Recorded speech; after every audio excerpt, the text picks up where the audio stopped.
Olá pessoal, sejam bem-vindos a mais uma aula de Contabilidade Pública 2. Hoje a gente começa então a unidade 3 para falar um pouco mais dessa estrutura das demonstrações contábeis e análise de cada uma delas, né? Vamos começar falando do balanço orçamentário, que vocês já viram que não tem tanto mistério assim, né? Então aí, só para relembrar, cada uma das aulas que a gente vai ter nessa unidade 3, ali 2 aulas reservadas para exercícios, mas vocês viram que a gente já está fazendo os exercícios ao longo das atividades. Então, caso tenha tempo, a disponibilidade, a gente aprofunda um pouco mais na LRF e também nos aspectos de licitação.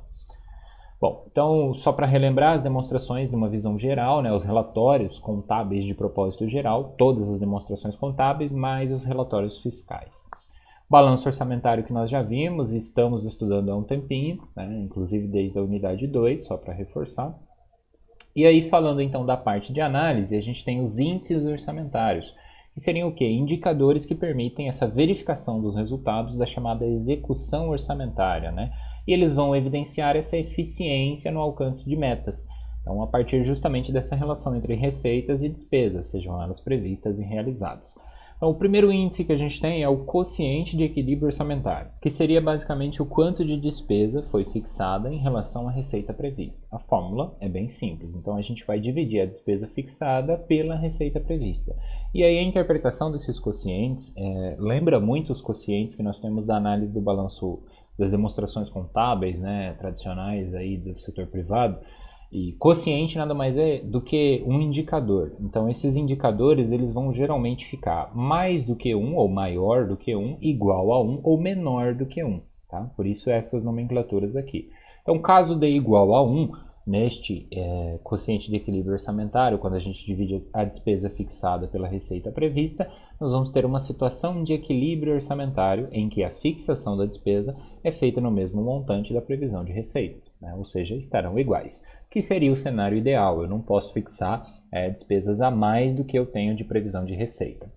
Caso seja maior do que 1, vai indicar então que os valores são superiores, né? Em tese isso não pode acontecer, mas caso aconteça, ao avaliar ali uma situação, a gente vai ver que haverá a execução, né, a abertura de créditos adicionais e vão ser cobertos com esses saldos financeiros de exercícios anteriores. Caso ele dê menor do que 1, vai indicar então que a despesa está sendo menor do que a receita prevista, né, refletindo que o orçamento foi aprovado com o que a gente chama de superávit e não com o equilíbrio orçamentário. O próximo seria o quociente de execução da receita, onde a gente trabalha somente com ela, né? Quantidade de receita prevista realizada no exercício, possibilitando então essa análise do alcance das metas. Então eu pego a receita executada, divido pela receita prevista. E aí eu vou seguir a mesma métrica, né? Se der igual a 1, vai indicar então que o valor das receitas é exatamente igual ao valor previsto no orçamento. Se ele der maior do que 1, quer dizer que eu tive mais receita arrecadada do que eu esperava, né? E aí eu posso fazer a abertura de créditos adicionais. E se for menor, quer dizer que a arrecadação foi menor do que a previsão, né? Acho que é relativamente simples. E aí com o exercício que nós já temos, vocês podem fazer esses exemplos, esses cálculos um a um.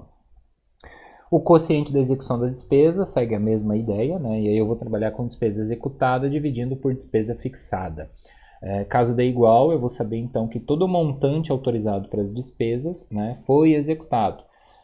Caso dê maior, então houve um empenho de despesas sem autorização, isso não pode acontecer, né, demonstrando então que a execução foi superior à despesa fixada. Via de regra não vai acontecer na prática, porque a gente aprendeu, né, que o empenho é o estágio inicial mínimo para que a despesa possa acontecer na administração pública. E menor do que 1, que seria o mais comum, né, significa que houve uma chamada economia orçamentária. Então, eu empenhei algumas coisas, né, e aí dentro da minha avaliação eu tinha fixado um montante maior. Então, em regra, ele vai ser menor do que 1, basicamente por isso.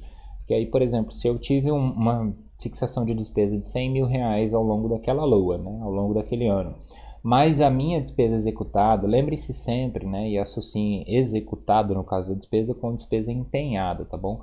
A despesa empenhada foi de 80 mil, então eu sei que 80 dividido por 100 vai me dar menor do que 1 nesse índice. E aí automaticamente eu vou entender que eu estou empenhando menos do que eu previ, né, do que eu fixei como despesa a ser executada naquele período. O quociente do resultado orçamentário, né, que aí eu vou trabalhar com os dois conceitos, receita executada dividindo então por despesa executada. Aqui eu lembro mais uma vez que é a despesa empenhada, quando a gente fala de despesa executada. E caso então esse índice dê igual a 1, quer dizer o quê? Que está em equilíbrio. Tudo que eu executei de receita, né, tudo que eu recebi, eu gastei de alguma forma, ou pelo menos empenhei essas despesas. Caso dê maior, significa então superávit no orçamento, porque eu estou arrecadando mais do que estou gastando. E caso dê menor do que 1, eu estou tendo uma situação deficitária, né, ou déficit no orçamento, então eu estou gastando mais do que estou arrecadando, que via de regra também não pode acontecer, né? Então, como vocês veem aí, os quocientes ou índices, também chamados, dependendo da literatura e doutrina que a gente estuda, nada mais são do que indicadores, né? E aí cada um deles, primeiro a gente analisa a receita separada, depois a gente analisa toda a despesa separada e depois a gente compara um resultado com o outro. Então é basicamente pegar uma das partes do balanço orçamentário e fazer essa análise individual, tá? Então, com o exercício, na próxima aula a gente vai falar da análise financeira, né? Da análise do balanço financeiro, e também depois do patrimonial, mas na próxima aula ao vivo eu vou comentar um pouco mais também sobre o balanço orçamentário, para a gente usar como exemplo aí os nossos exercícios e ver as informações, talvez usar uma análise também de um balanço orçamentário da prefeitura ou até mesmo da União. Tá? Mas aplicando essa métrica que vocês viram aqui, não tem muito segredo. O importante é ter clareza do que representa aquela informação e fazer uma interpretação adequada de acordo com a análise que se está propondo. Então é isso, análise do balanço orçamentário. Obrigado pela atenção. Vejo vocês na nossa próxima aula. Até lá!